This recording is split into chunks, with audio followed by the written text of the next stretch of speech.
তো গাইস এখন আমরা দুপুরে একসাথে টিফিন করতে বসেছি। আমাকে টিফিন এখনো দেয়নি, দেখো ওরা সবাই খাচ্ছে। কফি নিয়ে বসে গেছে, ওই কফিটা দেখা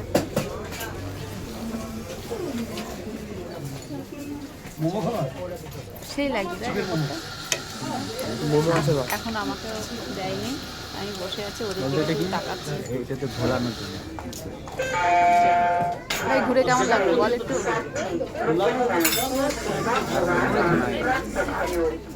বললাম না অত তো সেই আমার কফি কখন দেবে?